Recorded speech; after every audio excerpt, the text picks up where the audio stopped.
Assalamualaikum warahmatullahi wabarakatuh. Waalaikumsalam warahmatullahi wabarakatuh. Alhamdulillahirabbil alamin wa bihi nasta'in umuri dunya wa din. Wassalatu wassalamu ala asrofil anbiya wal mursalin sayyidina wa habibina wa syafiina wa maulana Muhammadin wa ala alihi wa sahbihi ajma'in. Amma ba'du.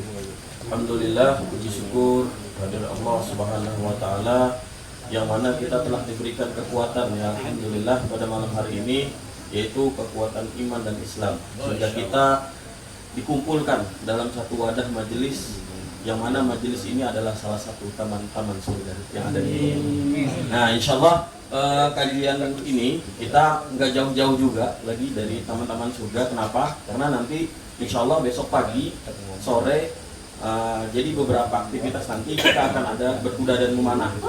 Nah, yang mana aktivitas ini itu dirangkum dalam kitab Furusia Muhammadiyah karangan Ibnu Qayyim Al-Jauzi. Nah, insyaallah nanti kita akan simak bersama, yang mana kitab Furusia ini sendiri nanti berkaitan dengan berkuda dan memanah, memainkan pedang, memutar pedang, dan melempar tombak. Tapi insya Allah malam ini kita lebih membahas tentang memanahnya. Ya insya Allah. Oke, tanpa mengurangi waktu lagi, kepada Ustadz Iskandar, kepada Masykurah.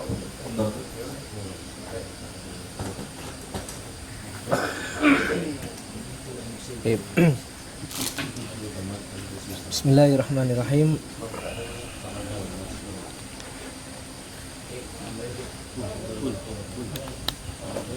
Bismillahirrahmanirrahim. Assalamualaikum warahmatullahi wabarakatuh. Waalaikumsalam warahmatullahi wabarakatuh.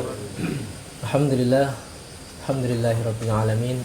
Wa sholli wa sallim ala nabiyyina wa habibina Muhammadin sayyidil awwalin wal akhirin wa ala alihi wa sahabatihi wa azwajihi wa ahli baitihi wa man tabi'ahum bi ihsanin ila yaumiddin. Amma ba'd.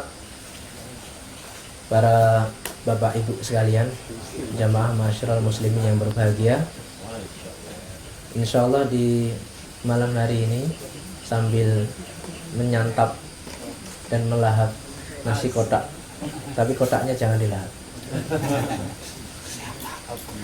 Santai mohon gitu, jangan usah tegang-tegang, tegangnya nanti sudah ya, atau nanti malam saja.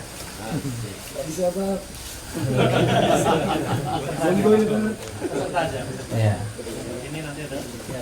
Tema kajian kita pada malam hari ini adalah terkait arimaya, rimaya itu panahan ya.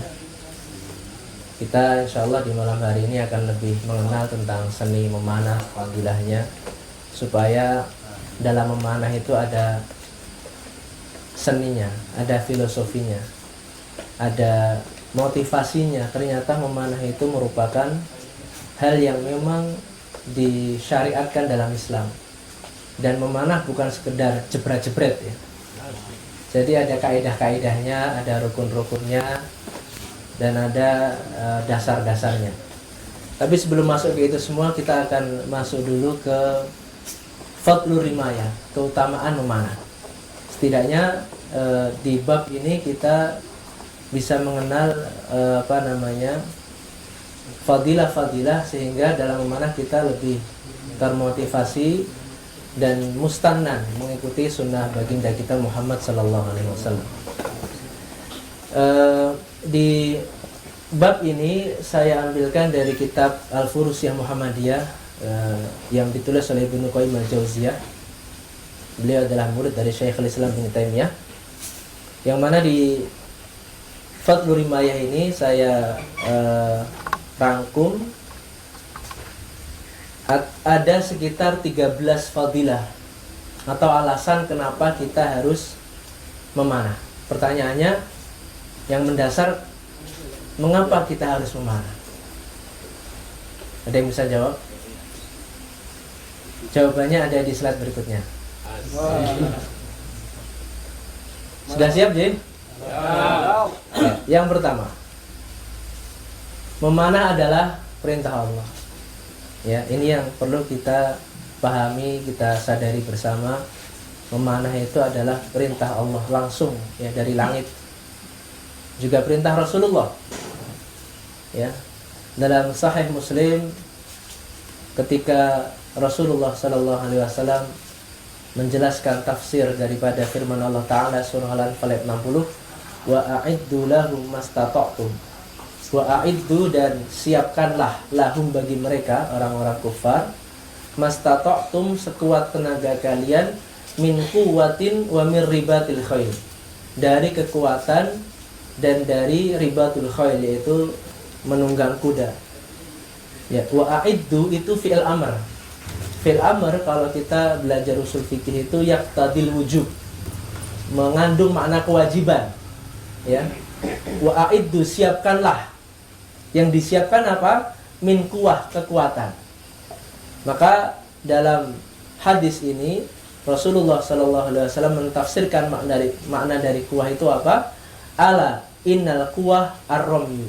Ketahuilah sesungguhnya kekuatan yang dimaksud pada ayat ini adalah ar-ramyu, yaitu apa? Memanah. Ala innal quwah ar-ramyu, ala innal quwah ar-ramyu. Diulang sampai 3 kali. Ini menjadi takkid ya. Menjadi penguatan ya. Menjadi hal yang sangat dianjurkan bahwasanya inti dari kekuatan itu ada pada memanah. Ini baik kekuatan jasmani kita, kekuatan akal kita, bahkan kekuatan untuk mengusir musuh-musuh kita. Ya. Dan banyak dibuktikan orang-orang yang awalnya lemah, lesu, letoy gitu ya. Setelah memanah jadi kuat. Betul ya, Bib ya? Betul. Maka di ayat sambungannya ini, wa'iddu lahum mastata'tu min quwwah wa min ribatil khail, lanjutannya gimana? Turhibuna bihi aduwallahi wa aduwakum, yang dengan itu kalian bisa menakut-nakuti adu Allah, musuhnya Allah, wa aduwakum, dan musuh kalian. Ya, maka termasuk wasiat dari guru-guru dalam memanah itu apa? Alaikum birrimaya fa innaha izzun indal muslimin wa haibatun alal kafirin. Atas kalian memanahlah, karena memanah itu izzun indal muslimin, dia mulia di kalangan orang-orang Islam, para pemanah itu. Wa haibatun alal kafirin, dan ditakuti orang-orang kafir. Dengan apa? Dengan memanah, dengan kekuatan itu, yaitu memanah. Ini yang nomor 1. Nomor 2, memanah adalah permainan terbaik ya, dan dihadiri oleh para malaikat. Jadi tidak ada satu permainan pun yang dihadiri malaikat kecuali memanah. Antum kalau main bola itu yang hadir siapa? Kalau main bola di World Cup itu loh, supporter, kadang ada yang auratnya terbuka, kadang ada yang judi ya, kadang bahkan ada hadir di stadion pula polisi bawa gas air mata juga kadang ya. Tapi kalau memanah yang hadir malaikat. Rasulullah sallallahu alaihi wasallam bersabda, la tahdurul malaikatu syai'an minal malahi siwan nidol wal musabaqah. Nidol itu memanah ya. Malaikat tidak pernah datang menghadiri malahi. Malahi itu permainan. Malahi itu artinya apa? Permainan yang kadang dilihat orang sia-sia, tapi itu bukan sia-sia, permainan. Kecuali yang dihadiri adalah an-nidol, itu permainan memanah, wal musabaqah, dan perlombaan pacuan kuda. Karena saat yakul ay bunayya ta'allamur rimayah fa innaha khairu la'bikum.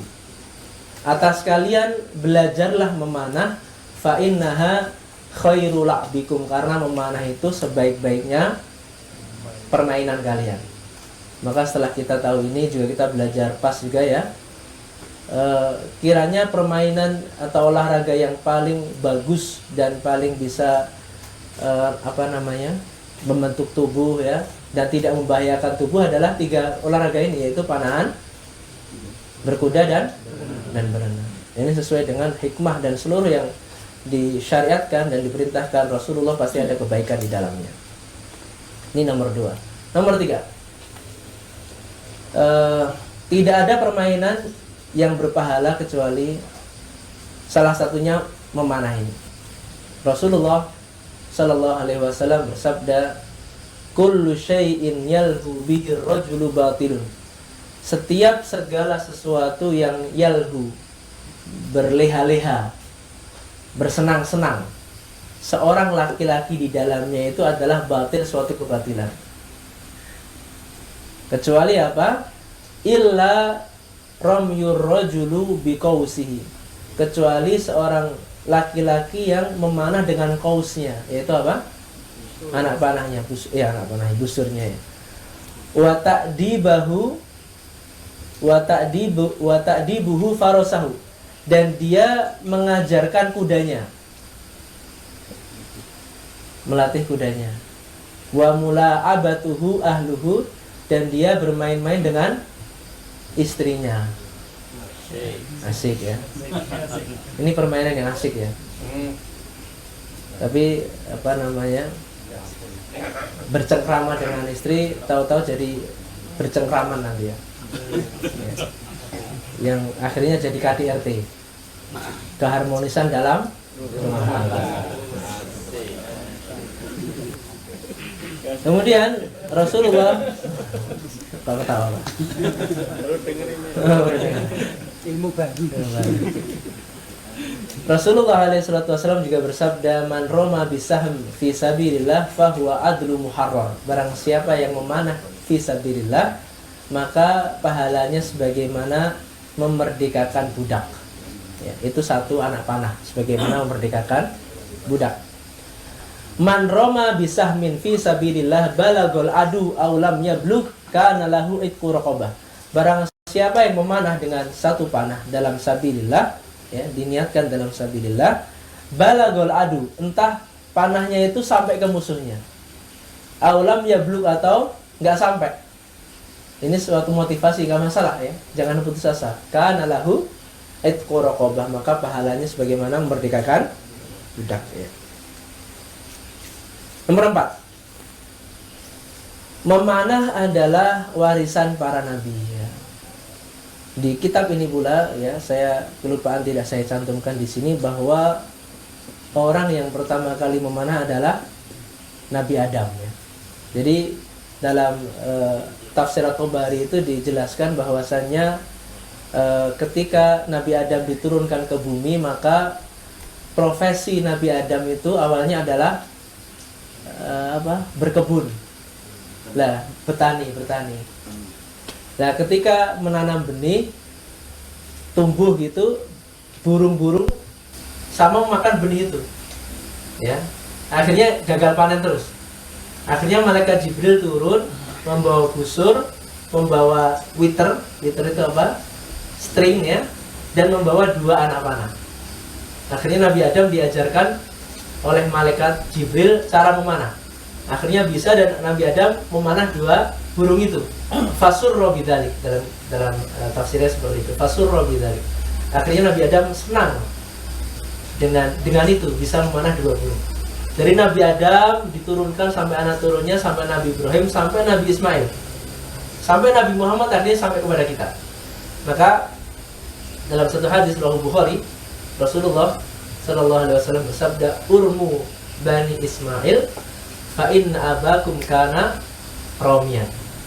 Memanahlah kalian wahai anak turun Ismail, fa inna abakum kana ramiyan, karena nenek moyang kalian adalah seorang pemanah, bukan pelawak.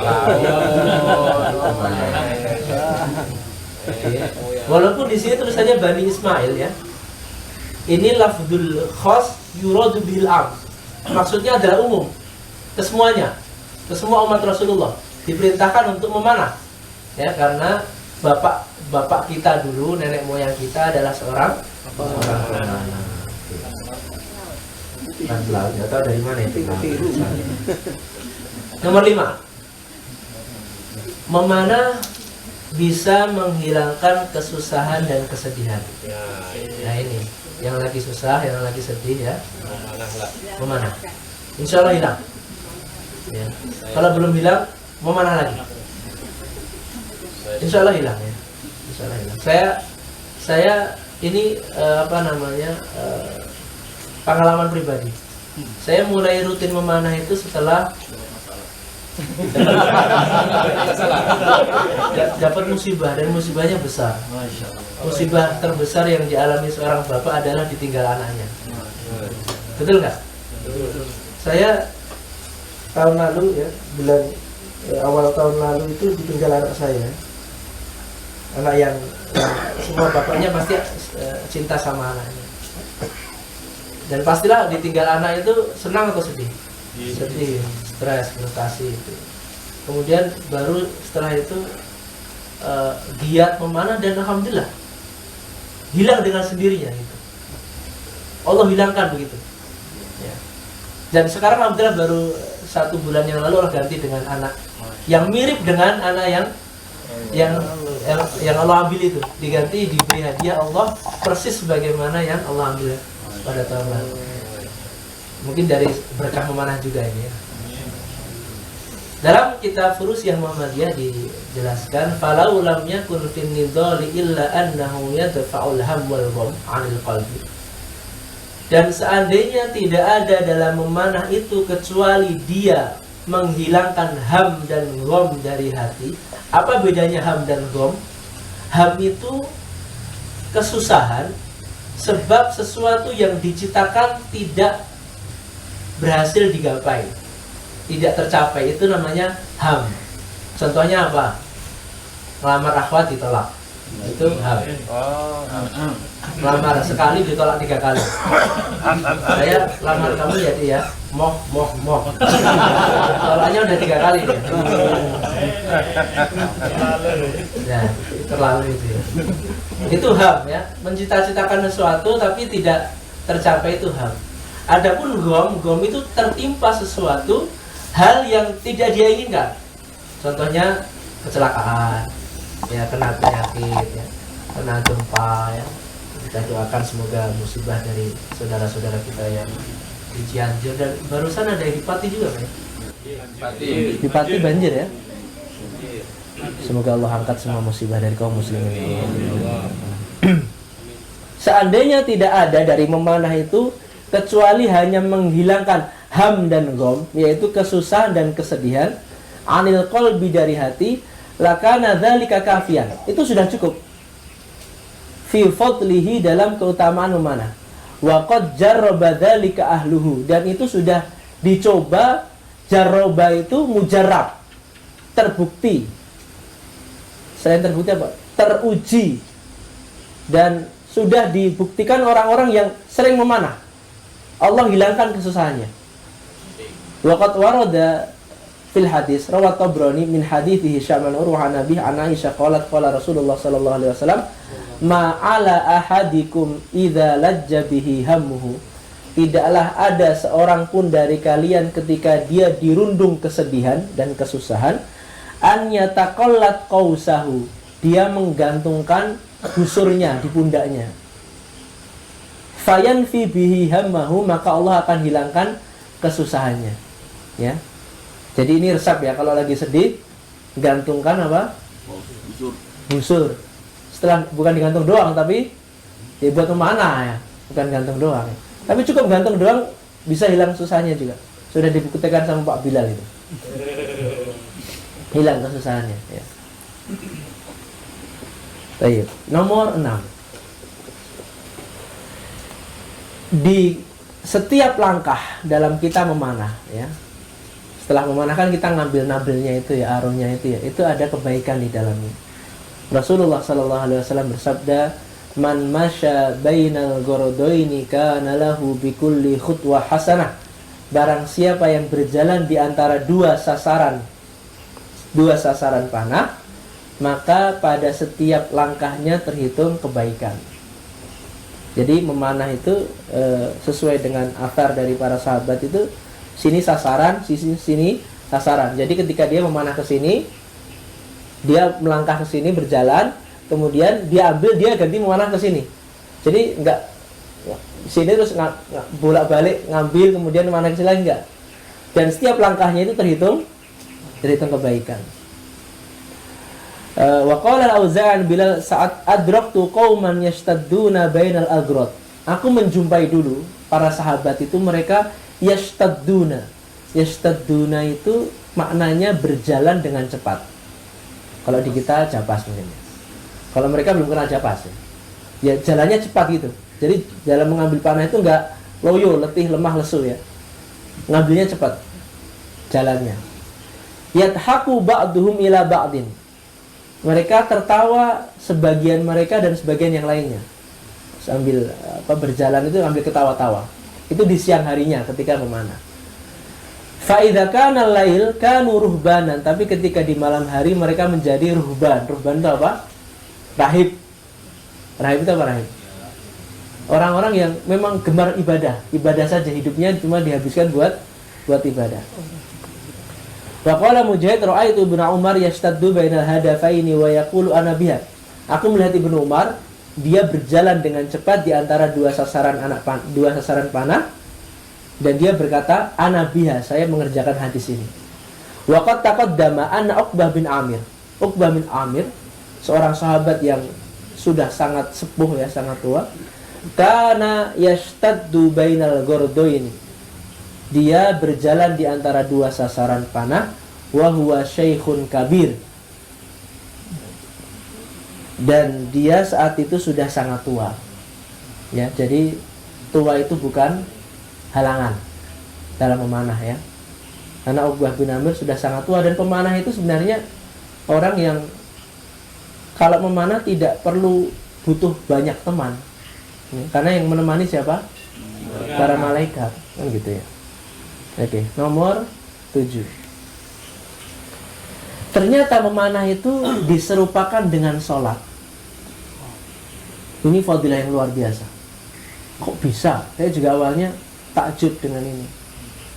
Qala Syekhul Islam bin Taimiyah berkata, qad ruwiya anna qauman kanu yatanadhalun. Dulu ada sekelompok kaum yang sama memanah ya. Sama memanah. Para sahabat ya. Faqila ya Rasulullah, qad hadarati shalah. Sudah masuk waktunya salat ya Rasulullah. Kok masih sama manah saja? Ini sudah waktunya salat, iswayai gitu kan.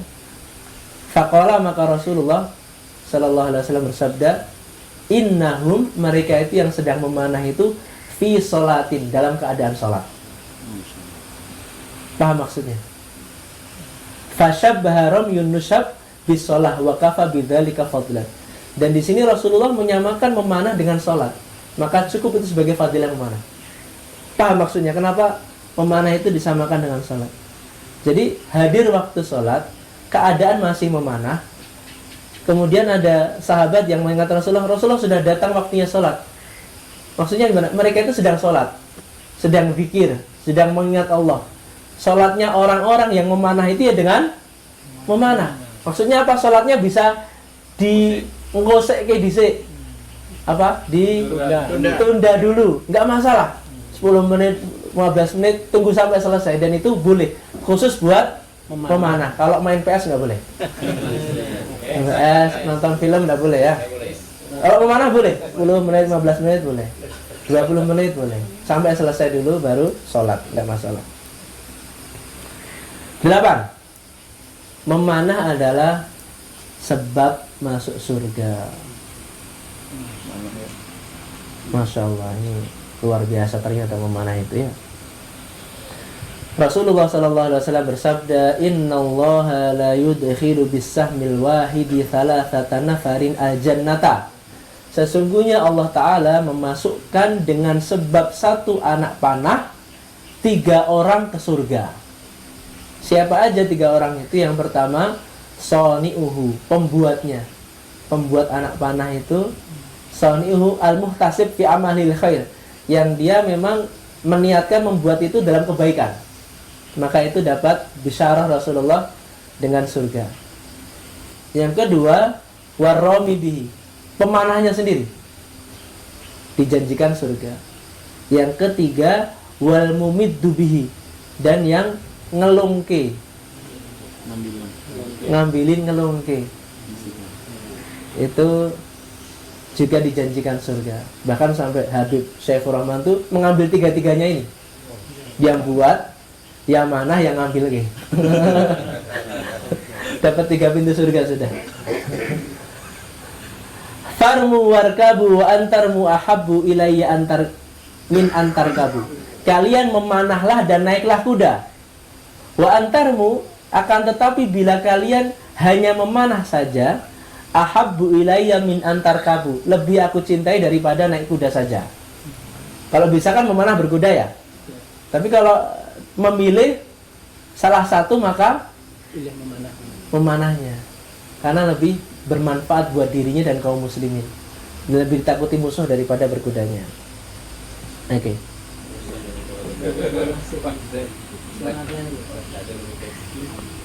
Iya. Oke ya. Kita lanjutkan di ke-9. Ada 13 ya, masih ada 4 ya. Yang ke-9, memanah itu dijanjikan derajat yang tinggi dan cahaya di surga. Bukan cuma dijanjikan masuk surga, tapi mendapat derajat yang tinggi dan cahaya di surga. Masya Allah ini. Rasulullah SAW bersabda, "Man balagha bisahmin falahu darajah fil jannah." Barang siapa yang memanah dan sampai anak panahnya ke musuh atau ke targetnya, falahu darajah fil jannah, maka dia mendapatkan satu derajat di surga. Maksudnya derajatnya naik satu derajat di surga. Qalu ya Rasulullah, mad darajah wa mad darajah. Apa yang dimaksud satu derajat? Naik satu derajat itu maksudnya apa ya Rasulullah? Qal ma bainad darajataini khamsumi'ah am. Apa-apa di antara dua derajat itu jaraknya 500 tahun. Ya, memanah tambah satu derajat, mana tambah satu derajat. Padahal antara derajat satu dan derajat yang lainnya di surga, yang atasnya itu perjalanan berapa? 500 tahun. Ya. Kemudian annahu nurun yaumal qiyamah. Memanah itu merupakan cahaya di hari kiamat. Rasulullah SAW bersabda, "Man roma bisahmin fi sabilillah fabalagha aw qasara kana dzalika sahm nuran yaumal qiyamah." Barang siapa yang memanah fisabilillah, entah itu sampai atau tidak sampai, maka dia mendapatkan cahaya nanti di hari kiamat. Man rama bisahmin fisabilillah kana lahu nuran taman. Barang siapa yang memanah fisabilillah, maka dia mendapatkan cahaya yang sempurna. Masya Allah. 10. Ya, ini didoakan Nabi. Ini sebenarnya doa Nabi khusus buat Sa'ad bin Abi Waqqas. Tetapi kenapa Sa'ad bin Abi Waqqas mendapatkan doa ini, kan pertanyaan? Karena dia adalah seorang pemanah. Ya. Ana Nabi SAW du'atun lirrumah, mendoakan para pemanah secara umum ya. Dan mendoakan Sa'ad bin Abi Waqqas secara khusus. Apa doanya Rasulullah pada Sa'ad bin Abi Waqqas? Allahumma saddid ramyatahu wa ajib dakwatahu. Ya Allah, tepatkanlah panahnya Sa'ad bin Abi Waqqas dan kabulkanlah doanya Sa'ad bin Abi Waqqas. Maka setelah didoakan ini, Sa'ad bin Abi Waqqas itu gak pernah meleset dalam memanah, selalu kena.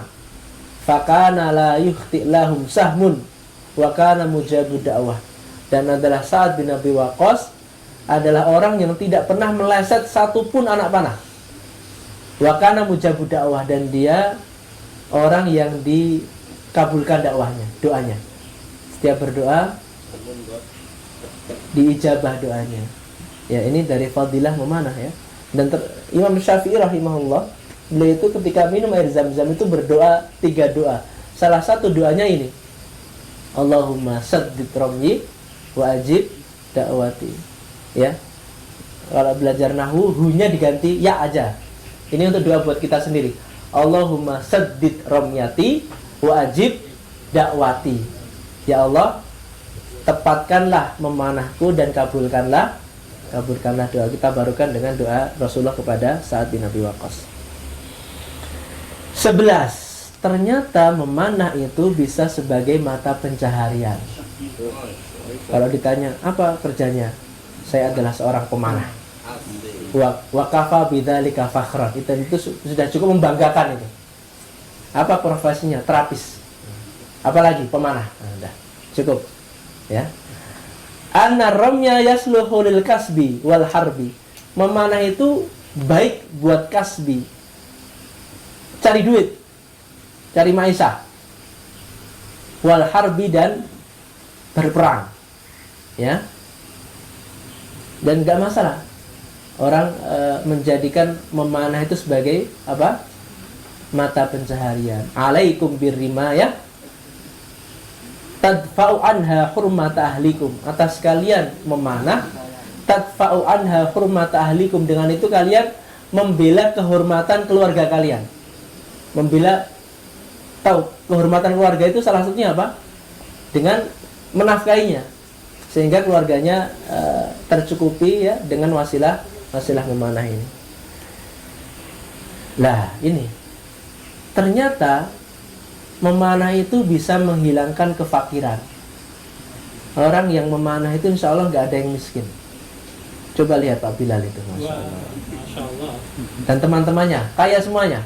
Kalau belum kaya insya Allah sebentar lagi ya. Amin. Amin. Ya. Ma dzukirat al-qaus inda Nabi sallallahu alaihi wasallam illa qala ma sabaqa hasilahun ila khairin qat. Tidaklah disebutkan busur di sisi Rasulullah sallallahu alaihi wasallam kecuali Rasulullah bersabda ma sabaqa hasilahun ila khairin qat. Tidak ada alat perang yang lebih bagus daripada panah ini. Kok sekarang ada meriam, ada bedil, ada apa? Ada nanti akan kembali karena sejarah itu akan mengulang dengan sendirinya. Wa yudhkar anna Jibril jaa yauma Badrin wa huwa mutaqallid qausan Arabiyyah, dan disebutkan bahwasanya Jibril ketika mendatangi Rasulullah pas perang Badar, beliau menggantungkan busurnya di pundaknya, busur Arabiyyah. Ya. Inna fil qaus khasatan wa hiya annaha tanfil faqr an sahibiha. Jadi pada qaus, busur itu bisa menghilangkan dan melenyapkan kefakiran dari pemiliknya. Hadisnya apa? Rasulullah SAW bersabda dalam hadis Rawi Tabrani ya, "Manittakhadha qausan arabiyyah nafallahu anhul faqr." Barang siapa yang mempunyai busur Arab, maka Allah akan menghilangkan kefakiran darinya.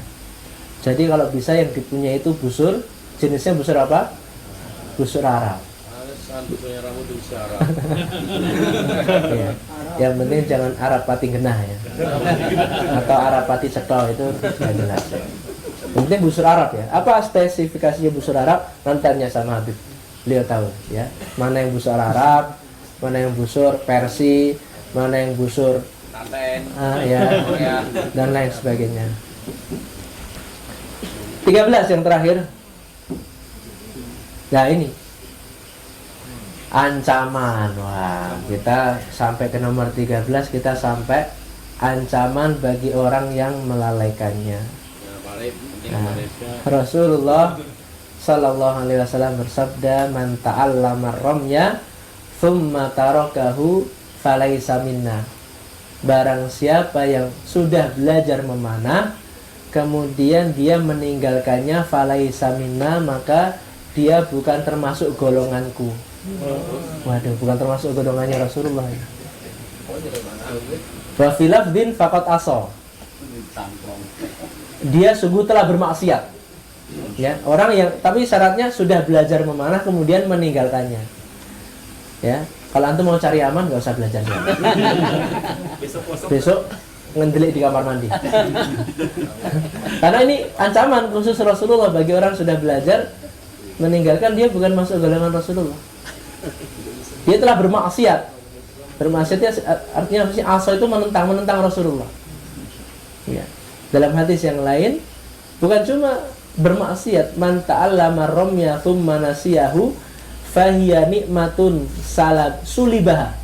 Barang siapa sudah belajar memanah kemudian dia sengaja melupakannya, fahiya nikmatun sulibaha. Dia adalah nikmat yang Allah cabut. Sejatinya itu nikmat yang Allah cabut. Man nasiya ramya ba'da ma alimahu allamahu. Barang siapa yang melupakan memanah setelah dia mempelajarinya, fa innaha nikmatun kafaroha. Itu nikmat yang dikufuri. Au tarakaha, atau nikmat yang dia tinggalkan. Masya Allah, ini begitu keras ya ancaman Rasulullah kepada orang-orang yang sudah belajar memanah dan meninggalkannya. Maka para jamaah azakumullah, para sahabat sekalian, dari paparan yang kita sampaikan tadi bahwasanya memanah itu merupakan ibadah ya. Memanah itu merupakan sunnah. Memanah itu merupakan madrasah yang melatih kita ya. Maka dari kajian ini hendaklah kita nanti setelah hari ini, besok kita belajar memanah dan sungguh-sungguh, karena itu adalah derajat dan kebaikan dan mengangkat derajat kita nanti di surga. Amin. Allahumma amin. Begitu nih kajian pada malam hari ini, semoga bisa kita ambil bersama faedahnya. Kita tutup dengan bacaan kafaratul majlis. Subhanakallahumma wa bihamdika asyhadu an la ilaha illa anta astaghfiruka wa atubu ilaik. Wa akhiru da'wana alhamdulillahirabbil alamin. Assalamualaikum warahmatullahi wabarakatuh. Waalaikumsalam.